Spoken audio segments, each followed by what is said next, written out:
My sister-in-law lied about being sick to get my money, then spent it on a luxury party. So I made sure she faced the consequences. You never think the people closest to you are capable of such blatant betrayal until it happens.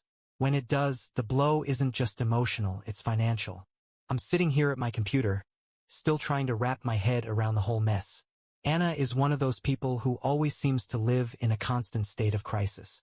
Since I met her nearly a decade ago, she's been a magnet for emergencies, each requiring the immediate attention, and often the money, of everyone around her. At first, I chalked it up to her personality. She's just dramatic, I told myself. But over time, I saw the pattern. She's my husband's younger sister, and they've always been close. As her big brother, he feels a strong sense of responsibility toward her. No matter what trouble she gets into, Anna somehow twists the narrative to make herself the victim. And for the longest time, I didn't let it bother me, her problems stayed hers. Until recently, when her chaos bulldozed its way into my life. A few months ago, Anna showed up at our house, red-eyed and clutching a folder of medical documents. She claimed she needed to talk to us urgently. My husband and I let her in, concerned despite everything. After all, she's family. Through trembling words and what I can only describe as an Oscar-worthy performance, Anna revealed she had been diagnosed with a rare and severe medical condition. She needed immediate, expensive treatment to survive. As proof, she pulled out a stack of medical papers that, looking back, I should have examined more carefully.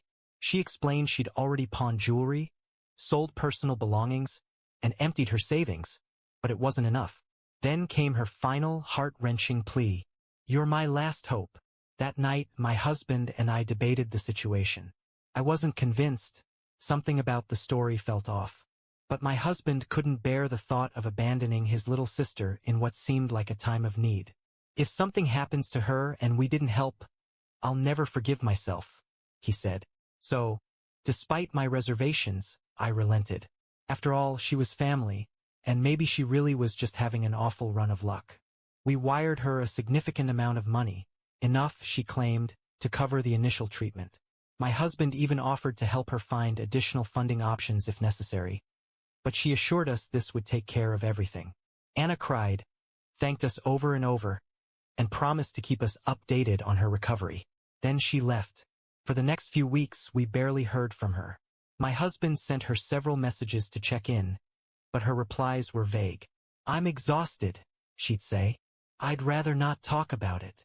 2 weeks had passed since we gave Anna the money. Everything had been suspiciously quiet. My husband, ever the concerned older brother, had been messaging her every few days to check on her treatment. But her responses were all over the place. One day, she'd claim she had specialist appointments, and the next, she'd say she was waiting on test results. There were no photos, no receipts, no real evidence that she was undergoing any kind of treatment. It was starting to get under my skin, but I held my tongue. My husband trusted her, and the last thing I wanted was to start a fight over something I couldn't yet prove. Then came the night.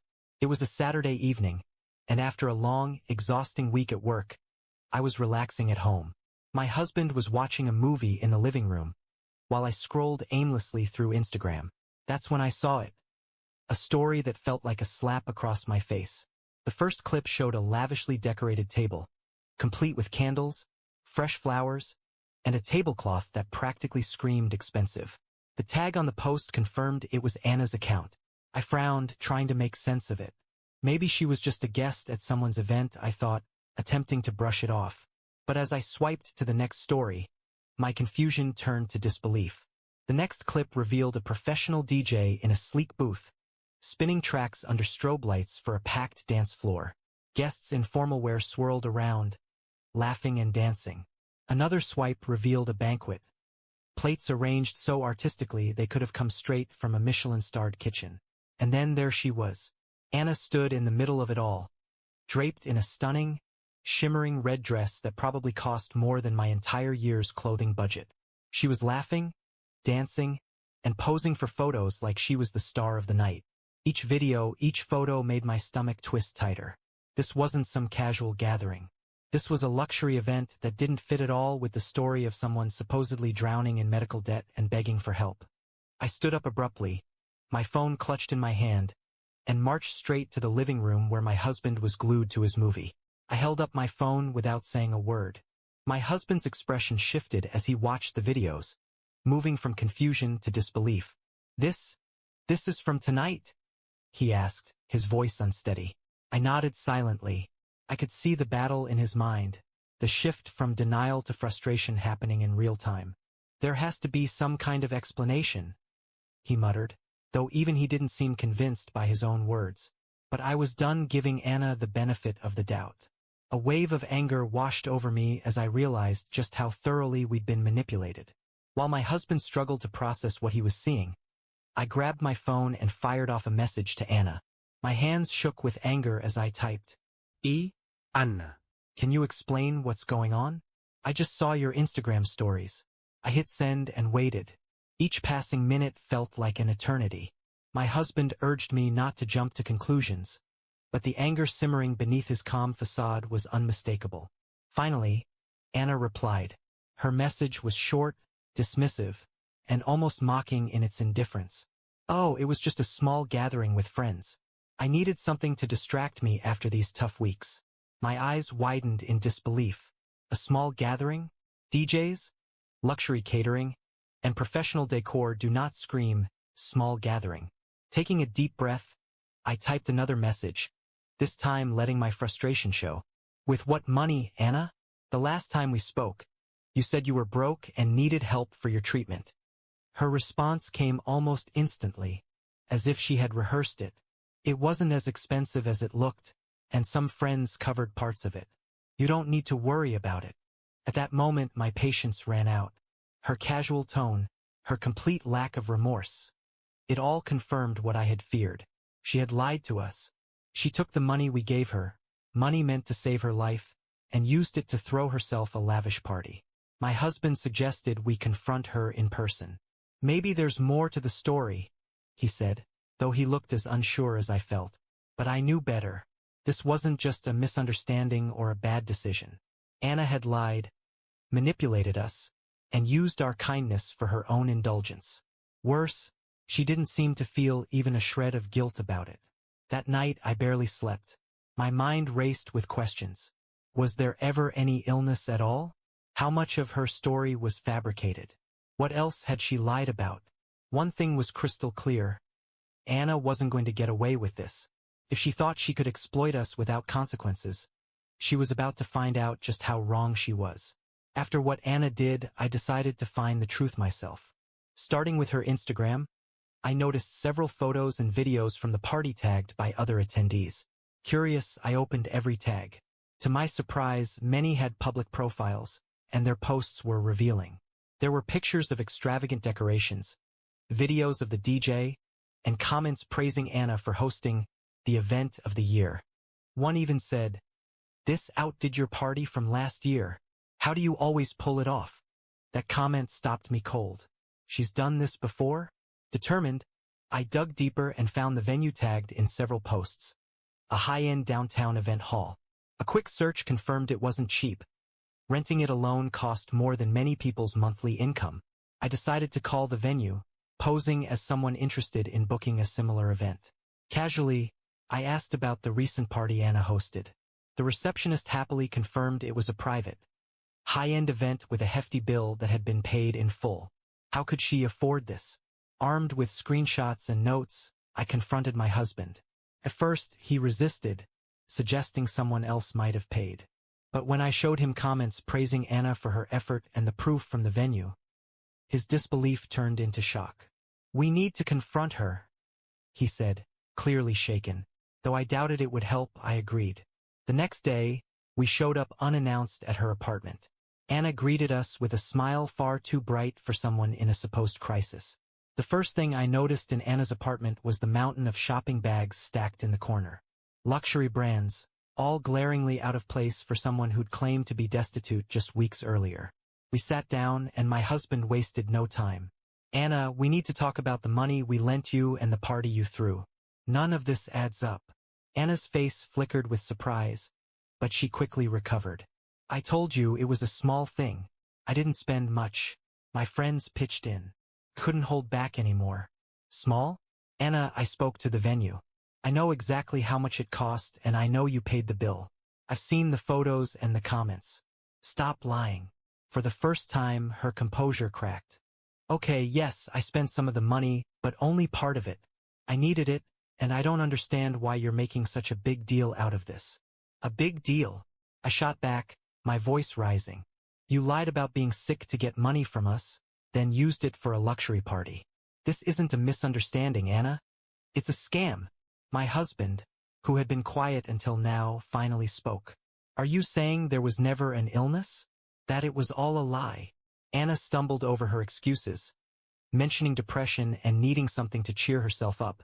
But it was clear. She had no real remorse. The confrontation ended with Anna in tears, not of guilt, but of knowing she'd been caught. As we left, my husband was devastated, while I was fueled by determination. This wasn't over. A week later, the mood at home was still heavy. My husband wrestled with the betrayal, but I couldn't shake my anger. If Anna thought she could use us and walk away unscathed, she was in for a rude awakening. I began preparing carefully. First, I contacted the bank for detailed records of the transfer we'd made to Anna. Then, I reviewed every message she'd sent about her illness, documenting every lie. I knew I'd need strong evidence, so I also started digging into Anna's finances. Despite her manipulative nature, she had always been careless in other areas. A mutual friend confirmed this when I reached out.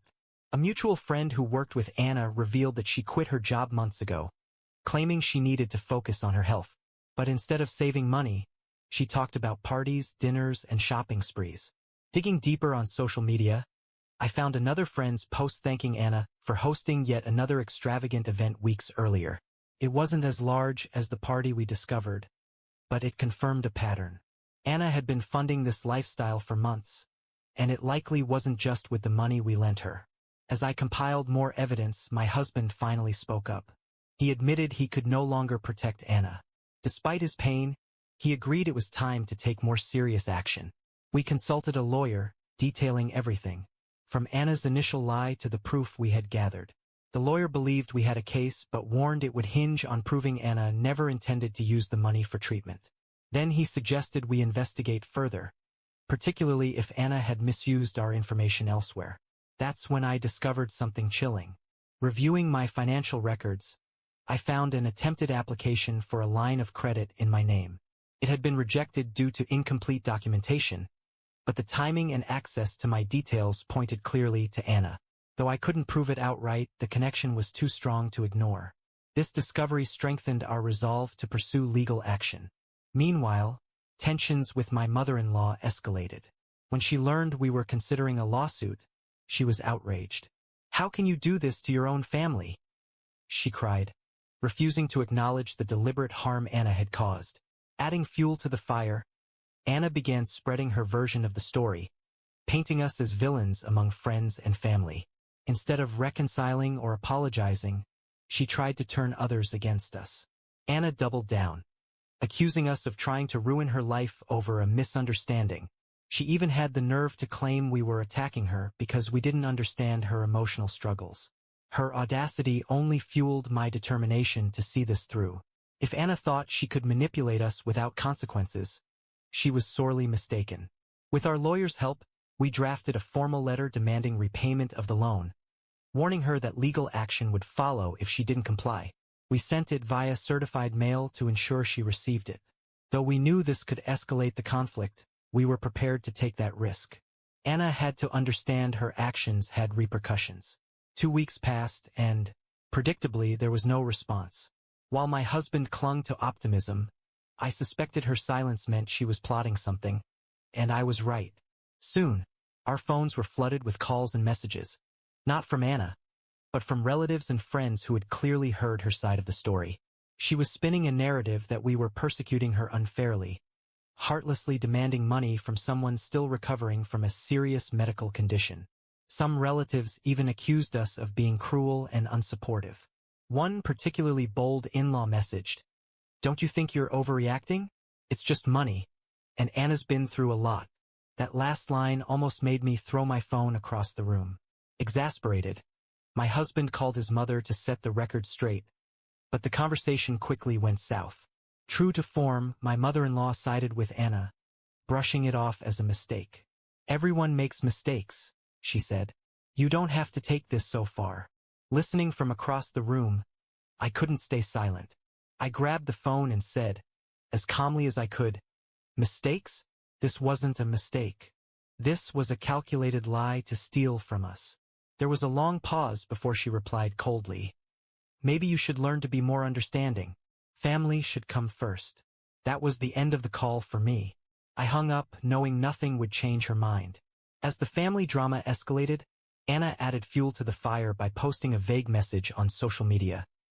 "Some people would rather destroy relationships than resolve things like adults. Sad. But life goes on."